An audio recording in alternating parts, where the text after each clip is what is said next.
ಜನ ಕಾಯ್ತಿದ್ದಾರೆ ಮಳೆ ಯಾವಾಗ ಬರುತ್ತೆ ಅಂತ. ಒಂದು ಕಡೆ ಎಲ್ ನೀನೋ ಪರಿಣಾಮ, ಹಿಂದೂ ಮಹಾಸಾಗರದಲ್ಲಿ ಆಗ್ತಾ ಇರುವಂಥ ಬೆಳವಣಿಗೆ, ಮತ್ತೊಂದು ಕಡೆ ಜೂನ್ ಕಳೆದು ಜುಲೈ ಬರೋ ಹೊತ್ತಾಯಿತು, ಮಳೆ ಮಾತ್ರ ಆಗ್ತಾ ಇಲ್ಲ. ಯಾಕೆ ಹಿಂಗೆ ಆಗ್ತಾ ಇದೆ, ಏನೇನು ಆಗ್ತಾ ಇದೆ? ಆರೆಂಜ್ ಯೆಲ್ಲೋ ಅಲರ್ಟ್ಗಳನ್ನು ಪದೇ ಪದೇ ಕೊಡ್ತಾನೆ ಇದ್ದಾರೆ, ಬಟ್ ಮಳೆಗಳು ಮಾತ್ರ ಆಗ್ತಾ ಇಲ್ಲ. ಏನಾಗ್ತಾ ಇದೆ ಡೀಟೇಲ್ಸ್ ನೋಡೋಣ. ಅಲರ್ಟ್ ಇದ್ರೂ ಕೂಡ ಮಳೆ ಮಾಯ, ಕಾರಣ ಏನು? ಈ ಕರಾವಳಿ ಭಾಗದಲ್ಲಿ ಆರೆಂಜ್ ಅಲರ್ಟ್ ಘೋಷಣೆ ಮಾಡಲಾಯಿತು, ಮಳೆ ವಿಪರೀತ ಆಗುತ್ತೆ ಅಂತ. ಮೀನುಗಾರರಿಗೆ ಯಾವುದೇ ಕಾರಣಕ್ಕೂ ಸಮುದ್ರಕ್ಕೆ ಇಳಿಬಾರದು, ಹುಷಾರಿಂದ ಇರಬೇಕು, ಇತ್ಯಾದಿ ಸೂಚನೆಗಳು. ಬಟ್ ವಾಸ್ತವದಲ್ಲಿ ಮಳೆನೇ ಬರ್ತಾ ಇಲ್ಲ. ವಾತಾವರಣದಲ್ಲಿ ಸುಳಿಗಾಳಿ ಇದೆ, ನೀರಿನ ಆವಿ ಇಲ್ಲದೆ ಇರೋದು ಮಳೆಗೆ ಅಡ್ಡಿ ಆಗ್ತಾ ಇದೆ. ನಾನು ಮೊನ್ನೆಯೂ ಕೂಡ ಇದ್ರ ಬಗ್ಗೆ ಎಕ್ಸ್ಪ್ಲೈನ್ ಮಾಡ್ತಾ ಇದ್ವಿ.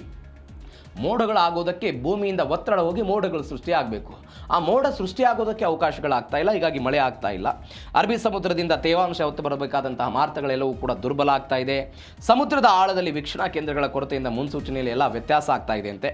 ಹೀಗಾಗಿ ಹೆಚ್ಚಿನ ಜಾಗರೂಕತೆಯಿಂದ ಅಲರ್ಟನ್ನು ಹವಾಮಾನ ಇಲಾಖೆ ಎಲ್ಲ ಕೊಡ್ತಾ ಇದೆ. ಎಲ್ಲೋ ಒಂದು ಕಡೆ ಸುರಿಯುವಂತಹ ಮಳೆ ಮುನ್ಸೂಚನೆಗೆ ಆಧಾರ, ಎಲ್ಲೋ ಒಂದು ಕಡೆ ಮಳೆ ಆಗುತ್ತೆ. ಬಟ್ ಈಗ ಬೆಂಗಳೂರಿನಲ್ಲೇ ನೋಡಿ, ಮೊನ್ನೆ ಸ್ವಲ್ಪ ಮಳೆ ಆಯಿತು, ಅದಾದ ನಂತರ ಮಳೆಯ ಪ್ರಮಾಣ ಕಡಿಮೆ ಆಗ್ತಾ ಇದೆ. ಉತ್ತರ ಕರ್ನಾಟಕದಲ್ಲಂತೂ ಮಳೆಯ ಸದ್ದೇ ಇಲ್ಲ. ಕರ್ನಾಟಕದಲ್ಲಿ ಯಾವ ಕಾರಣಕ್ಕೂ ಕೂಡ ಮಳೆನೇ ಆಗ್ತಾ ಇಲ್ಲ. ಹೀಗಾಗಿ ಎಲ್ಲವೂ ಕೂಡ ಇದೆ ಅಂತ. ಮತ್ತೊಂದು ಕಡೆ ಅಲರ್ಟ್ಗಳು ಮಾತ್ರ ಮೇಲಿಂದ ಮೇಲೆ ಬರ್ತಾ ಇದೆ, ಅಲರ್ಟ್ ಇದ್ರೂ ಕೂಡ ಮಳೆ ಆಗ್ತಾ ಇಲ್ಲ. ಮತ್ತೊಂದು ಬೆಳವಣಿಗೆ ಏನು ಅಂತ ಹೇಳಿದರೆ, ಬರಗಾಲದ ವದಂತಿ ಬಗ್ಗೆ ಸ್ಪಷ್ಟನೆಯನ್ನು ಕೊಡಲಾಗಿದೆ. ಒಂದು ಕಡೆ ಬರಗಾಲ ಬರಬಹುದು, 2026 ಒಂದು ಭೀಕರ ಬರಗಾಲ ಆಗಬಹುದು ಅಂತ ಒಂದು ಚರ್ಚೆ. ಈ ಚರ್ಚೆಯ ನಡುವೆ ಇದೀಗ ಒಂದು ಸ್ಪಷ್ಟನೆ ಬಂದಿದೆ. ಏನು ಸ್ಪಷ್ಟನೆ ಅಂತ ಹೇಳಿದರೆ, ರಾಜ್ಯದಲ್ಲಿ 64% ಮಳೆ ಕೊರತೆ ಆಗಲಿದೆ ಅನ್ನುವಂಥದ್ದು ಒಂದು ಸುದ್ದಿ ಮೊನ್ನೆಯಿಂದ ಕೂಡ ಹರಿದಾಡ್ತಾ ಇತ್ತು. ಅದರಲ್ಲಿ ಕರ್ನಾಟಕದ ಕೆಲವೊಂದಿಷ್ಟು ಜಿಲ್ಲೆಗಳು ಕೂಡ ಇದಕ್ಕೆ ವ್ಯಾಪ್ತಿಗೆ ಬರುತ್ತೆ ಅಂತ. ಎಲ್ಲಿನೋ ಪ್ರಭಾವ ಇದ್ದರೂ ಕೂಡ 8 ರಿಂದ 10% ಮಾತ್ರ ಮಳೆ ಕೊರತೆ ಆಗಬಹುದು ಎನ್ನುವಂತಹ ಸುದ್ದಿ. ಕಳೆದ ವರ್ಷಕ್ಕಿಂತಲೂ ಕೂಡ ಈ ಬಾರಿ ಬಿತ್ತನೆ ಕಾರ್ಯ ಎಲ್ಲ ಚುರುಕಾಗಿದೆ. 17 ಲಕ್ಷ ಹೆಕ್ಟರ್ಗೆ ವಿಸ್ತರಣೆ ಆಗಿದೆ. ಎಲ್ಲ ಬಿತ್ತುಬಿಟ್ಟಿದ್ದಾರೆ ಜನ ಈಗಾಗಲೇ. ಹೀಗಾಗಿ ಮಳೆಗಾಗಿ ಕಾಯ್ತಿದ್ದಾರೆ.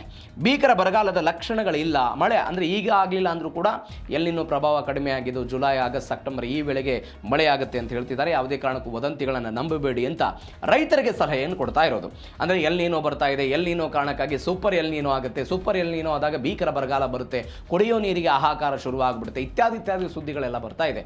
ಬಟ್ ಎಲ್ಲವನ್ನು ಕೂಡ ನಂಬೇಡಿ, ಬಟ್ ಹುಷಾರಾಗಿರಿ, ಮಳೆ ಆಗುತ್ತೆ ಅಂತ ವದಂತಿಗಳನ್ನು ತಳ್ಳುವ ಪ್ರಯತ್ನವನ್ನು ಮಾಡಿದ್ದಾರೆ.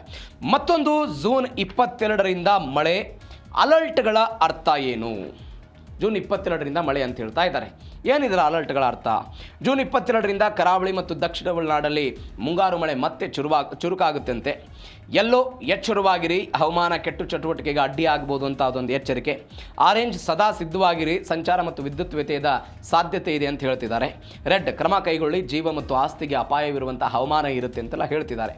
ಬೆಂಗಳೂರಿನಲ್ಲಿ ಮುಂದಿನ ದಿನಗಳಲ್ಲಿ ಒಂದು ತಂಪಾದ ವಾತಾವರಣ ಇರುತ್ತೆ, ಸಾಧಾರಣ ಮಳೆ ಆಗಬಹುದು ಎನ್ನುವಂತಹ ನಿರೀಕ್ಷೆಗಳಿದೆ.